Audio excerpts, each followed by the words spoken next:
Hello everyone, this is update for August 25, 2022, day 183 of the war and of the date update. We're gonna start as always with general discussion, and as always we're gonna discuss energy because that's the biggest challenge, biggest problem so far, and then we're gonna walk through the front line, discuss military situation. So the situation, we're going back to natural gas because the problem doesn't go away. In many ways, it's getting worse by day, and the devastating effect of extremely high prices for natural gas and electricity will have even more sort of pervasive and devastating widespread effect on the industry, and eventually, it will sort of touch everyone. So just a few more examples. The Carlsberg producer of beer, they planning to stop production of beer in Poland because now there are shortages of CO2, and CO2 is not produced because of extremely high prices for natural gas, so it's not economical to produce it. So that's another example. Then large European producer, Norwegian producer of nitrogen fertilizer, Yara, is reducing production of fertilizer by 35%. And just for everyone to understand, Norway produces a lot of natural gas and crude oil itself. It has large deposits. So the fact that company that's sort of basically sits on deposit of natural gas is reducing it is not does not bode well. Let's put this way.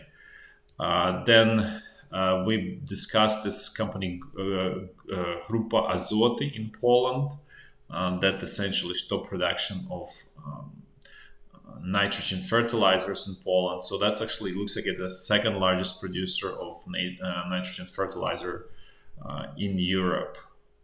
And then it's not only producing, typically all of this chemical production is not just one product, it's basically kind of like a family of related products, because by the nature of the process, you're not just extracting portion of the chemical chain, you can do many other products with other pieces of the chemical chain.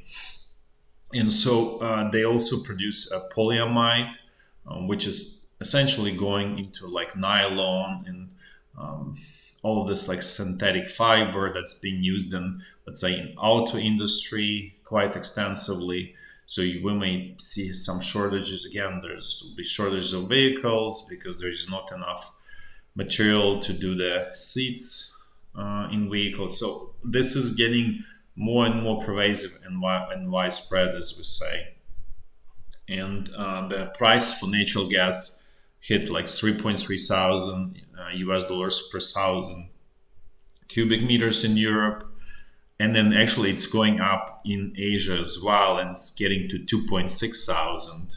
If you recall, like 3 or 4 days ago, we mentioned about the price in Asia was between 15 and 1600 per thousand cubic meters. So now it reached 2.6 thousand. You can see that the sort of crisis is getting worse overall. The problem that's with all of this nitrogen fertilizer situation is that basically population of Earth grew so sort of I wouldn't say exponentially, to extent exponentially, since let's say 40s and 50s, due to this so-called green revolution, which was basically industrial chemical revolution, when mankind started producing all of the synthetic fertilizers, and specifically nitrogen fertilizer, on mass scale, and was cheap and so on. So the yields went significantly, like they become higher significantly. We don't know exact numbers, but at least by third up to half, depending on the quality of soil and so on. That's not sort of uniform. So if we're reducing amount of fertilizers that being put in a soil, you by default reducing yields, you by default reducing amount of the sort of grains and everything that's being sort of produced by at least third, in the best case, could be up to half. And as you can imagine, this can create like extremely difficult situation food-wise. Not this year, but as we discussed, this is all. If this continues, this is going to hit next year in 2023. So this is not going to be a story of 2022. This is going to be a story of 2023 if things continue with all of this. At the same time, if we look at Russia, they released statistics on the natural gas production in Russia by Gazprom, which is Russian monopoly. That's how things there. They all super monopolized. And so in January slash dash, I guess, July of 2022, the Gazprom produced 350 billion cubic meters of natural gas, which is almost 9% less than they produced in the same period of 2021. So it does hit Gazprom as well. It looks like it has effect on the natural gas production, as opposed to crude oil, which, if you remember, Russia is still producing about 10 million barrels per day or slightly higher than that. And part of for that is because a lot of oilfield services companies, like mostly US and some European, they still stay in Russia and they still work, they still support that production. Because really what you really need once you drill, sort of call it a hole, it's really just a work of oilfield services company that sort of keeps it up and maintains it and keeps the production going.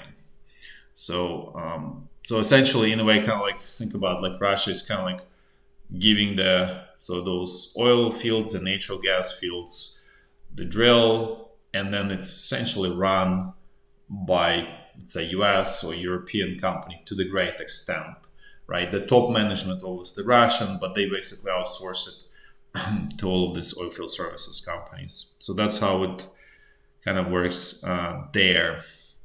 Another news, more military news in Russia. The Russian president increased Russian army from 1.9 million people to 2,040,000. So the increase is roughly 140,000. And this gives you an interesting, actually, perspective. So out of this, let's say they had 1.9 million. Actual military is only 1.1 million. There, this how much, like 800,000. It's totally purely administrative personnel. So it's not. They don't even sort of touch weapons. Have nothing to do. Like they're not in military units directly. This is all kind of what we call total fluff, basically bureaucracy that doesn't produce anything essentially. And then what happens next? Then 1.1 million is in actual units, and out of that there is still like about 50% of fluff. So you see that really the actual military, true fighting force is roughly 500,000 people out of, like, let's say 2 million army, let's say, right? So just so everybody understands, because it sounds very impressive on paper, but when you actually really look at the actual how many like people can actually fight and will fight, it really gets to like 500,000, and out of that 500,000 is about 250,000 up to 300,000 are conscripts. So basically, Russia, there is like I think 1 year service, compulsory service, or 2 years, I don't remember, but basically that 300,000 is basically refilled on a rotational basis by this conscripts that serve 1 or 2 years, and that's it. And obviously, the problem with those, you cannot really put them on the battlefield because essentially, they're not prepared, and they really politically, it's going to be very difficult for the Russian leadership to put them on the battleground. So as a result, you have actual army that can be used in terms of fighting force is about like 200 to 250,000 people. That and that's what is essentially more or less, not fully, but because you also need to keep some kind of like buffer for reserve, let's say 50, and for rotations, so like about 50 to 80,000. So that's how you get into the Russian troops in Ukraine less than 200,000, about 107 plus minus. It fluctuates, doesn't, it's never sort of, stable.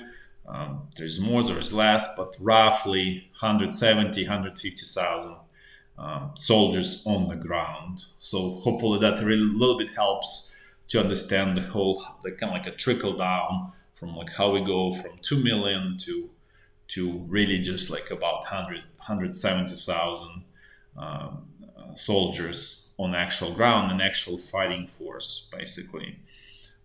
So hopefully this helps. Now let's actually look at the military situation. Overall, there were Ukrainian attacks against the bridge in Antonievsky Bridge again, and then this dam in Kakhovka, which it has short bridge there as well for the bypass channel. So it looks like that bypass channel bridge over that bypass channel was severely damaged. It's not destroyed, and it's our sort of opinion. It looks like the HIMARS rockets, they probably were not designed in the first place to attack, basically against, let's say, like, let's say, like strong targets, basically that has concrete. So they probably were designed in many ways against sort of light skin targets, which totally understandable. And then it's unclear whether Ukrainian sort of command is not requesting rockets that could sort of hit their concrete and destroy it, or they're simply not produced for.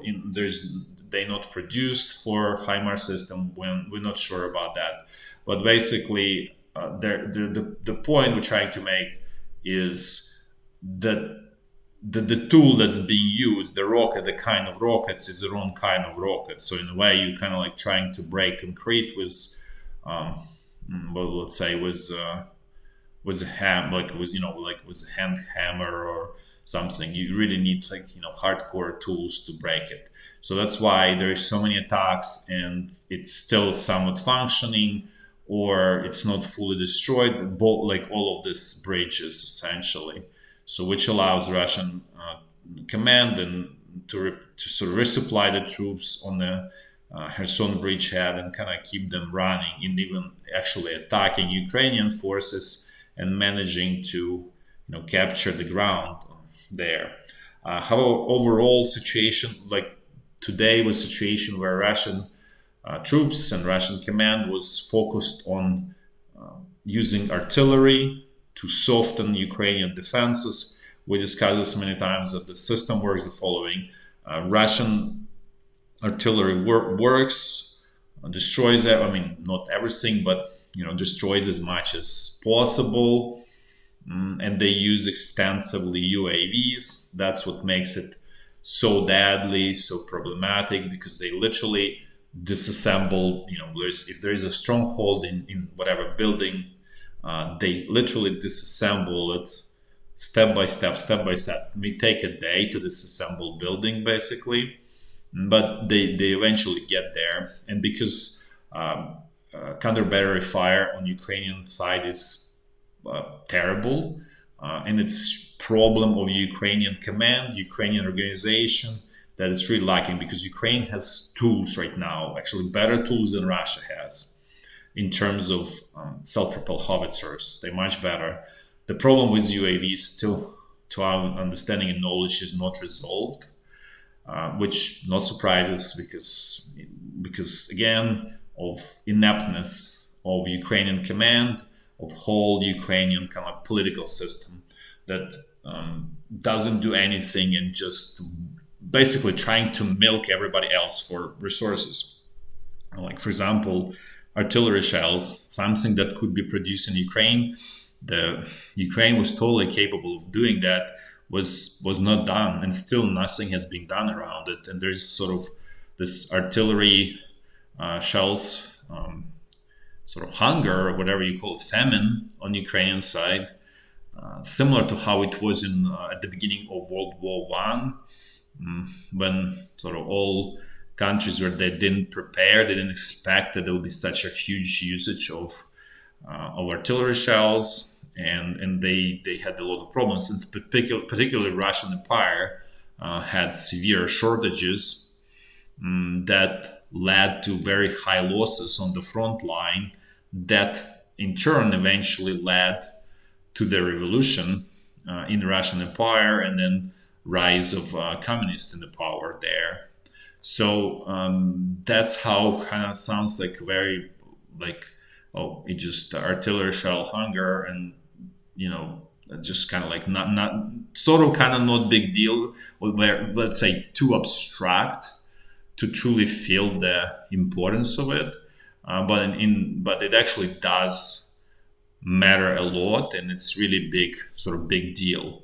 And we mentioned this before. It may eventually lead to a situation where will be a breakdown, psychological breakdown among Ukrainian defenders, because if they don't see the situation changing, right?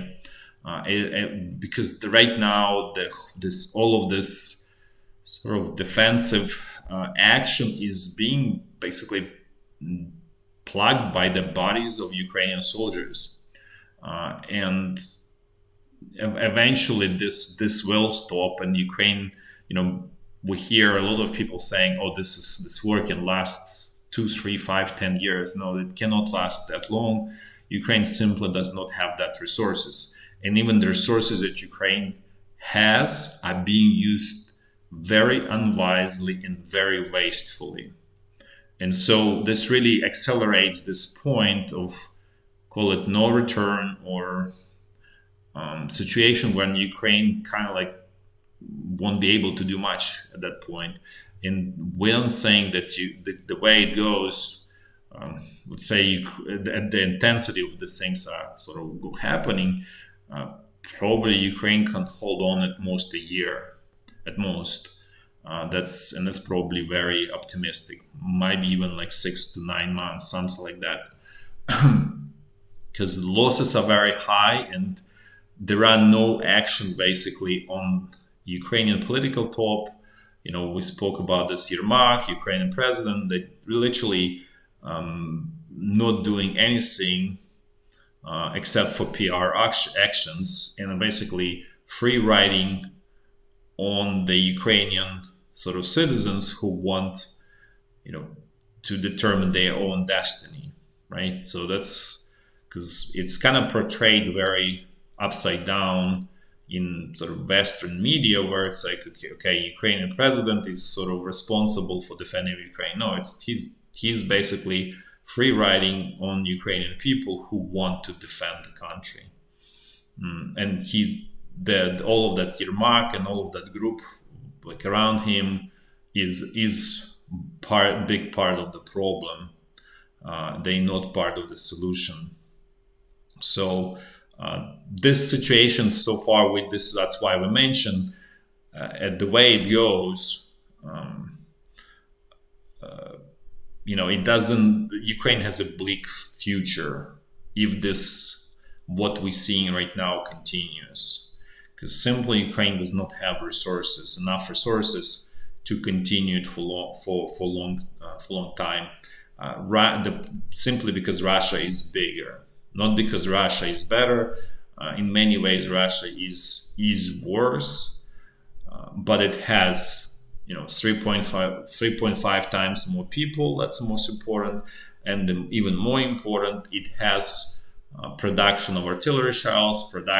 It's self-reliant. It does not depend on, you know, cannons. Doesn't depend on tanks. Doesn't depend on pretty much all of this kind of like old military equipment. It doesn't need anyone, right? Yeah, it has problems with anything where there is electronics involved, because 90% of it is imported. Russia essentially totally has no semiconductor industry, no anything related to electronics. So that really hampers Russian military complex significantly. So it does not have much of the modern equipment, and whatever they have is it's like in a, someone said, therapeutic quantities, so they really cannot withstand to, let's say, Western powers. But for the war that it is the way it is in Ukraine right now, that's more so like World War One, World War Two.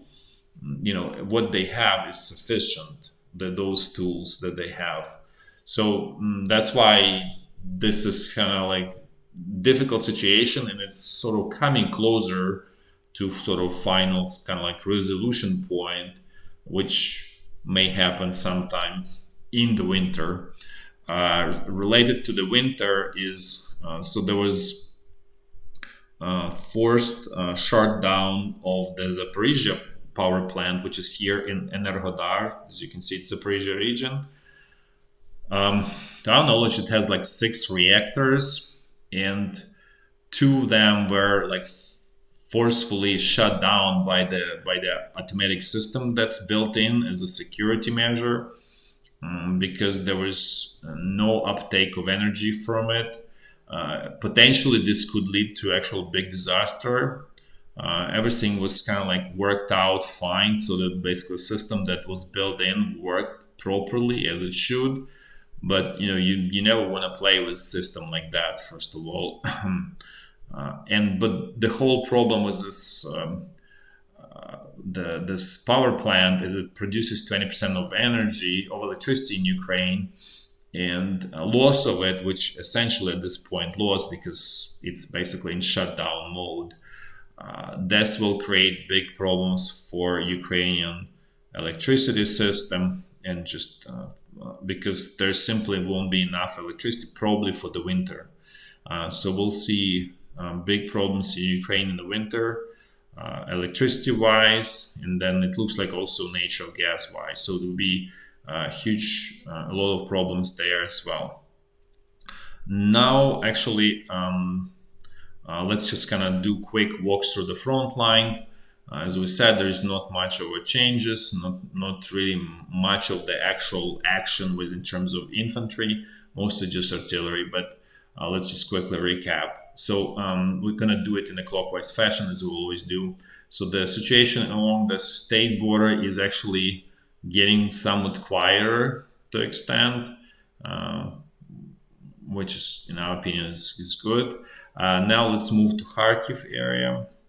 So Russian troops attacked from this village Vesele. They managed to push Ukrainian troops somewhat more southwestern direction. So they're creating bigger buffer. We don't have information on this where there are these question marks. So it's unclear this flank where the Ukrainian troops and Russian troops here. So once we know information, we'll provide more detail on this. But as we can see, over past 2 months, Russian troops are slowly increasing the buffer along the state border. Now let's move south. Let's look at what's going on in Izyum bridgehead. There were a couple of attacks here, but sort of more like a probing attacks from Dmitrivka, which is here, which obviously direction, the goal is to get to Barvinkova, then sort of traditional location towards Dolina Krasnopilya, which aimed at Slavyansk, and then there's a really new area was from Stary Caravan, basically trying to see if Ukrainian troops here are capable of defending. This probably totally probing attack by Russian troops, just trying to understand what's going on there on the Ukrainian side.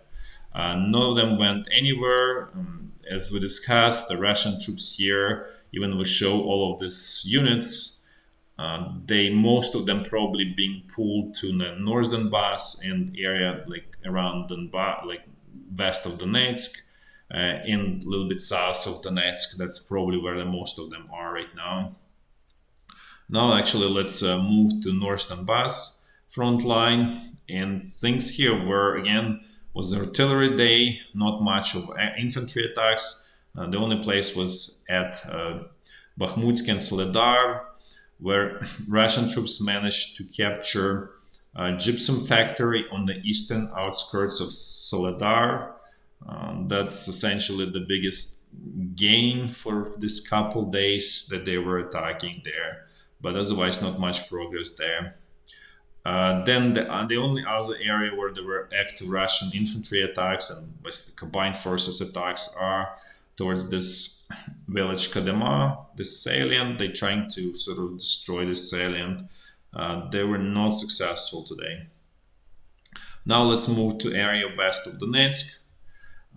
Things here were actually very well, not quite, but there were essentially no attacks. The only attack was from Piski to Pervomaisky. This is Piski. This is along this road essentially towards Pervomaisky. This was the only sort of place of Russian attack. The rest of the front line they were essentially destroying Ukrainian defenses with the help of artillery. So there were no like Russian armor or infantry attacks at all. Now let's move more south. Let's look what's going on in this corner between Zaporizhia and the Donetsk front line. Things here were also relatively quiet, just artillery shelling, and that's pretty much it. Now let's finally look at Kherson bridgehead. So things here sort of, let's say, not quite. It's kind of like work in progress, where essentially Russian troops are trying to level and soften Ukrainian defenses in this village Pervomaisky. Let's actually kind of have a closer look. This is from Pervomaisky, so there is a heavy artillery barrage here going on. They basically destroying Ukrainian defenses in this area. Once they deem that they destroyed sort of enough, there will be attack attempt, and usually it works like in this kind of like waves, right? Attack attempt did not work out. There's not everything was sort of suppressed, destroyed. Okay, let's just do another day of artillery shelling, and eventually it will be softened enough that the infantry can sort of capture this. So this is kind of like the process that's going on right now. So in other words, it's not quiet here. It's just a sort of quiet day in otherwise sort of active attack that's going on here in this area. That's it. And that's it for today. Thanks for watching, and until tomorrow. Bye bye.